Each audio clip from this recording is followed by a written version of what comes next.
Welcome to So Much Crime, So Little Time, Summer Shorts. I'm Dee. And I'm Jeff, and in this episode, we're going to introduce you to Casefile. We haven't listened yet, so no spoilers are even possible. Here, we're just going to introduce the story, and then we're going to take a quick trip in the time machine. We'll link to Casefile in our show notes. And in our next episode, we will discuss the whole story. But right now, let's put on some sunscreen or cream. Is that what it's called in Ireland? Sun cream. Sun cream. Grab yourself a nice cold beer or beverage of your choice, and let's preview this crime.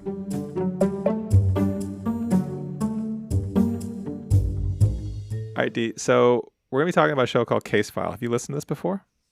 No. All right. So this is apparently, according to people on the internet, one of the best kind of no-nonsense true crime podcasts. And it's very popular. Hold on. Jeff, when people say no nonsense, do you reckon they mean no fun? Like, I know true crime, we have to balance the crime and the sensitivity with fun, but like, is that what they mean by no nonsense? Because that's often what I hear. Like when someone is like, we want a no nonsense like approach to this thing. I'm like, oh shit, like there's no crack to be had here. Like, let's calm down. Don't smile. Yeah. Stop smiling. Should we stop smiling? There's no smiling to come. Stop smiling. Okay. Yes. Okay. But on the flip side, the episode we're going to listen to is apparently not just one of the best episodes. Like I went back into the archives of this show. This show is still being made today, but I went back for an older one because I just went on Reddit and I said, what is the best episode? It's also one of the weirdest episodes, apparently. So love a good weird episode of a true crime podcast. What's the episode called? So it's episode number 104. It's called Mark and John. Mark and John. Mark and John. It came out on December 22nd of 2018. It's a little under an hour long. This show is something that I don't think we've had before. The host is anonymous. The host has been doing this show for years and years and years and prefers to remain anonymous. Have we had that before? No. Okay. Well, that's going to be interesting. There's also some controversy on the internets about the host and feeling like in newer episodes over the last few years, the host has become more like robotic, more like sounding like AI.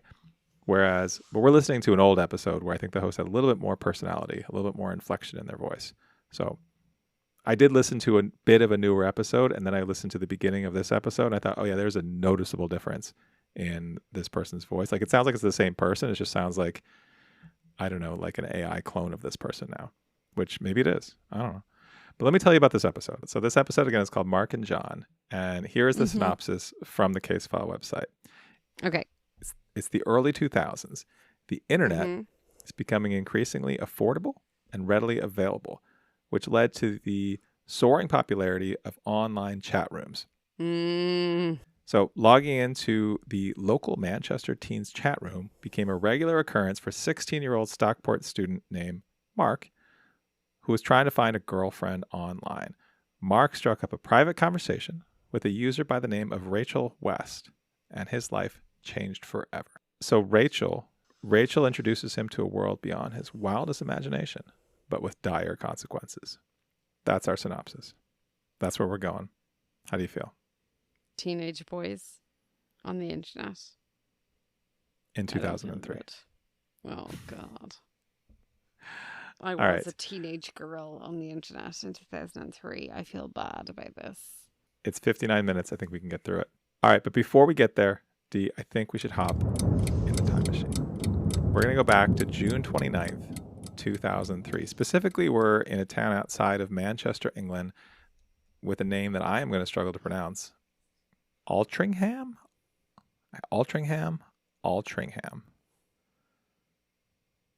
I don't know. I don't know why you're looking at me. I've never, I don't know the words that you're saying. So, Altrincham. I know Manchester. That's familiar to me. That's great. All right. Can I go first? Have a football team. Sure. Okay. Let me do my songs. It's one song. Mm-hmm. Number one song. This is a weird one, too.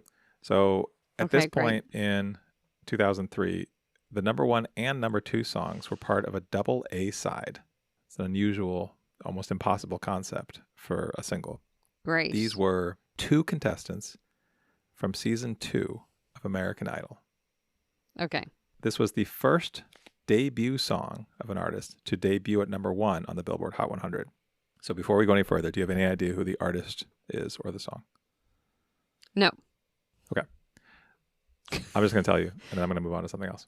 So this was Clay Aiken Okay. and Don't know Ruben who that Studdard. is. Well, Don't know they were who big that on is. season 2 of American Idol. So I'm going to move past Great. that and jump to the number 6 song, which was a song that Great. was brand new on the charts, but was going to go to number 1 eventually. And this is a song I think you're going to know. Okay. Mhm. This is a song that definitely hit number 1 in Ireland. It Mhm. was Definitely because you checked. the lead. I did check. This was the lead single from an artist's debut album. It was later honored as the greatest song of the 2000s decade, or the aughts, by VH1. Ooh.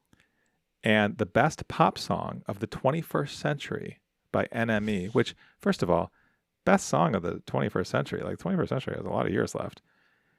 This is in 2003. Like, when did they announce that? 2013. So 10 years later, they called it the best pop song of the... In teeny writing, they're like so far. But wait, there's more. Okay. And Rolling Stone in 2018 called it the greatest song of the 21st century. People need to calm down. All right, one more clue, and then I'm going to get to the lyrics. Okay. You ready? I have a few Last clue. things in mind. Go on. All right, this might tip you one way or the other. The singer of the song wrote the bridge, the lyrics to the bridge of the song, was inspired by looking at herself in the mirror because she was not wearing matching clothes and her hair was untidy. Christina Aguilera? It's a good guess, but no. I say good guess. I say good guess a lot, and sometimes I don't know what's the basis for that. What is it? A good guess? I don't know. Is it Avril Lavigne? No, Avril Lavigne was out before this. I think so was Christina Aguilera. So remember, this was this artist's lead single from a debut album. Well, in 2003. Avril Lavigne's "Let It Go" album. Again, It's not Avril Lavigne. Okay, no, but I know. I just kind of want to remind you, Avril Lavigne's "Let It Go" album, which I listened to when I was a teenager, when you were off doing your grown-up stuff, came out in 2002. So like it had just come out the year before. So it was like around the same time. Christina Aguilera, just to be clear that I'm not like way off the mark here. I know this is not helpful. Because I learned to play this song on the piano at some point. And that would have been post secondary school. It came out in 2002 too. So both of these things happened in and around the time we're talking about. So I will cede you that point. Okay. Exactly. So cool your jets, primary sources and all that. Yes, go for it.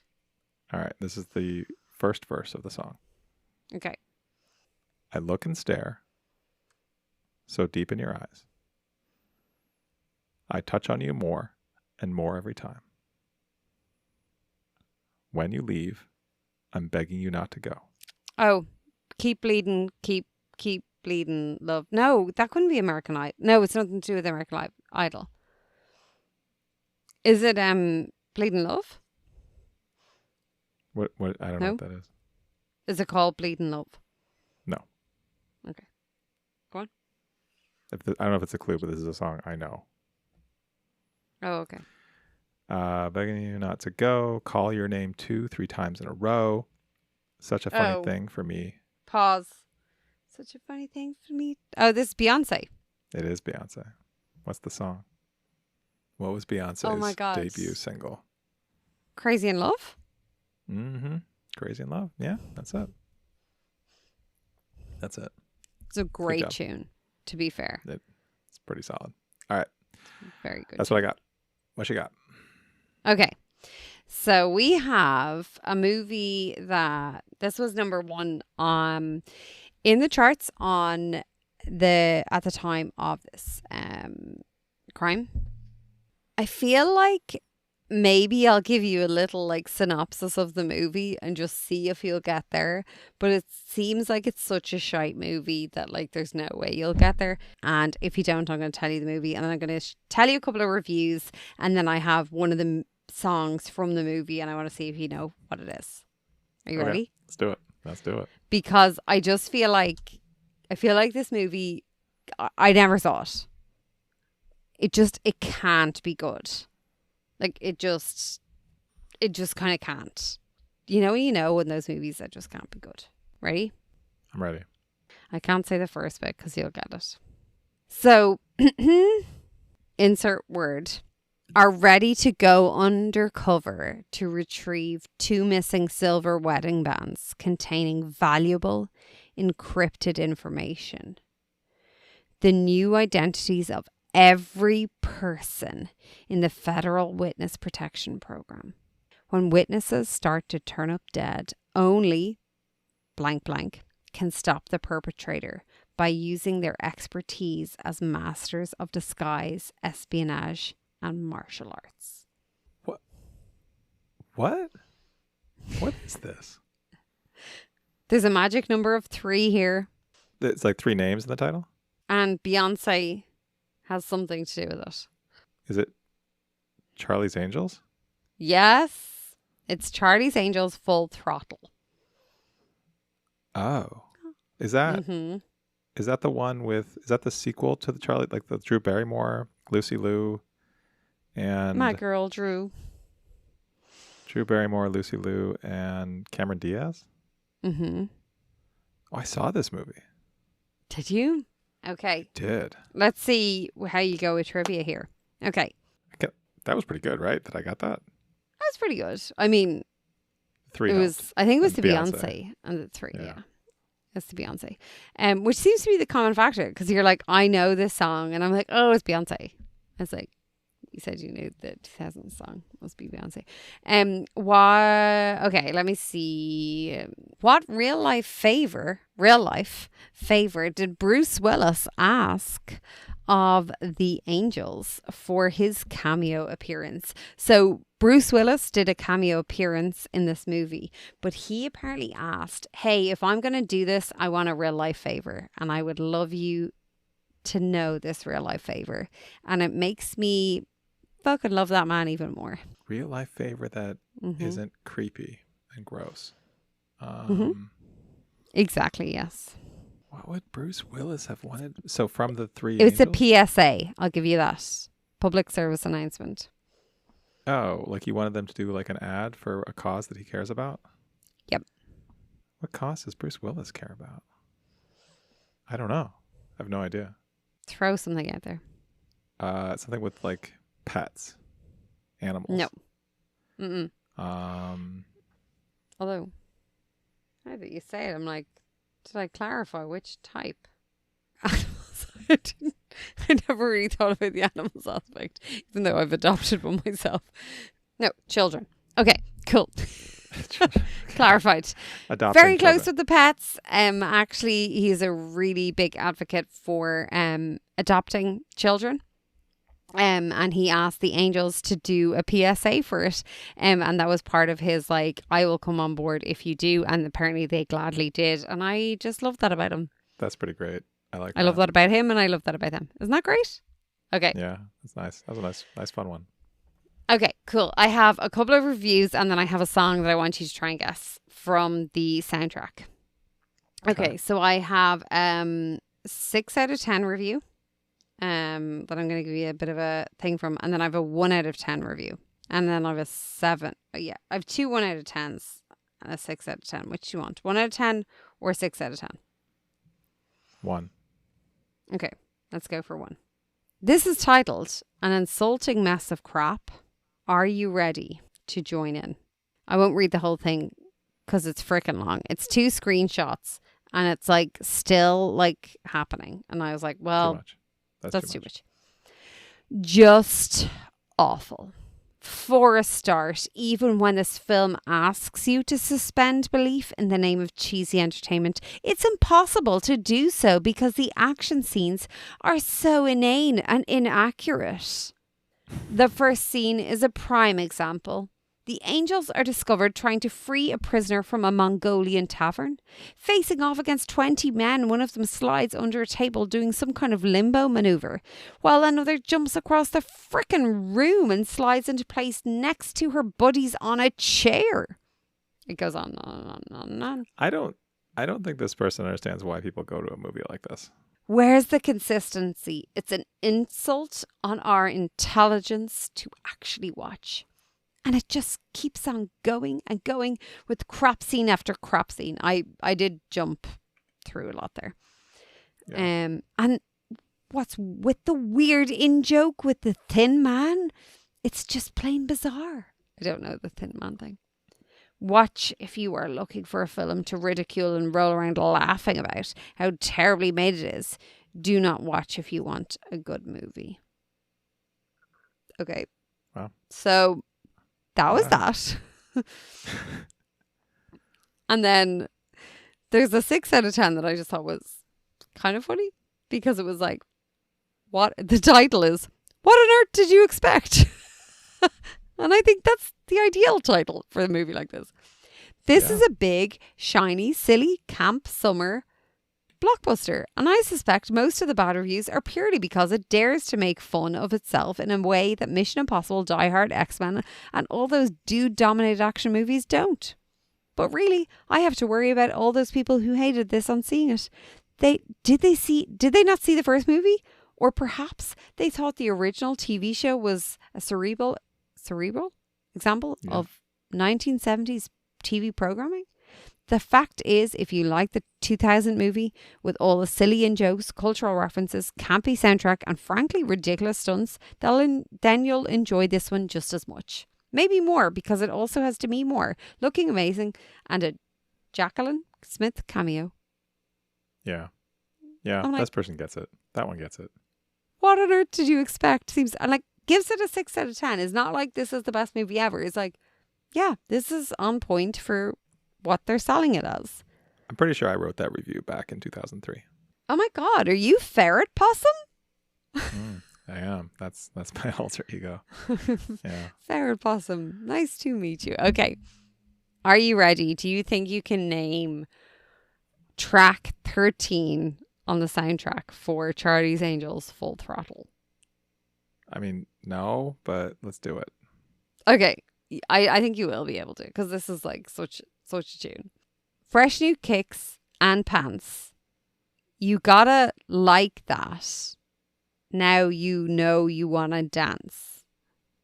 So move out your seat and get a fly, girl, and catch this beat. While it's rolling, hold on, pump a little bit and let them know what's going on. Then I'm going to pause. Dee, there's a reason we switch so that you do the songs and I do the movies. I'm so bad at this. Okay, hold on. Yo, I told you. Why you standing there? You sound the bell. School is in, sucker. All 3 of those points mean like the name of the song goes. No? Oh, I thought you got it. No idea. Wow. Give me a song or a rhythm. Make them sweat. That's what I'm giving them now. They know. They know. You talking about the hammer. You talking about a show. That's hyped and tight. Singers are sweating, so pass them a wipe or a tape to learn what it's going to take in the 90s to burn. The charts, legit. Either work hard or you might as well quit. That's word because you know. No, I don't know. I have no idea what this is. Hammer time? You didn't get the hammer reference? Stop. Hammer time. Like MC Hammer? Wow. That was on this soundtrack? What's the song? Does he have a song other than You Can't Touch This? And that's the song. That's the song. That's the song? That was on the soundtrack of this movie in 2003? Yeah, I know. Wow. I never would have guessed that. That's bizarre. I mean, I never said it was like a song of its time. That's not, because that's a song from like 1990 or something. That's weird. Yeah. That was weird. Okay. Well, I'm kind of actually sad that I didn't get that, because that's a song that I definitely knew inside and out back when I was a little kid. All right. Well, I guess that was our time machine for today. He said, sadly. I know. I'm like, well, Jeff, you know what? Maybe next time You'll get it. It's okay. We can leave the songs to me, because at least when I fail, I think I fail with more energy. Thanks so much for joining. Don't forget that if you enjoyed this is only a little teeny snippet of what actually happens in our time machine. You've no idea how much else happens in this section. We go through a lot of this. But if you want more, guess where you can get it? You can get it on patreon.com/so much crime, so little time. There are longer time machines there. There are early release episodes, lots of bonus content, outtakes. You'll hear Jeff make it a fool of himself. You'll hear me unable to pronounce anything. You'll also, hear us arguing, bickering, and all the great stuff that we just haven't got room for on all of our shows. And you'll also get that warm and fuzzy feeling of supporting this teeny tiny independent little show. Thank you so much in advance for your help. Don't forget, while you're at it, comment and rate and give us 5 stars. Let us know how you're feeling. Send us an Instagram comment. Tell everyone about us. We really appreciate your listen. Thank you so much. And we hope you're having a great time over the summer, enjoying the summer shorts. Next time, we will have listened to Casefile, episode 104, Mark and John. We'll discuss the crime, the show, and all the vibes and feelings in between. That's on the next So Much Crime. So Little Time. So Much Crime, So Little Time is a production of MimeGov Media. The executive producer is Paxton Calariso. Our associate producer is Blythe Ty. Theme music was composed by Vyacheslav Starostin. If you haven't done it yet, please subscribe to this show in your podcast app. Don't forget to give us a 5-star rating and a review. Even better, tell your friends. To join the discussion, look for us on social media. Check out the show notes for all the links. Thanks for listening.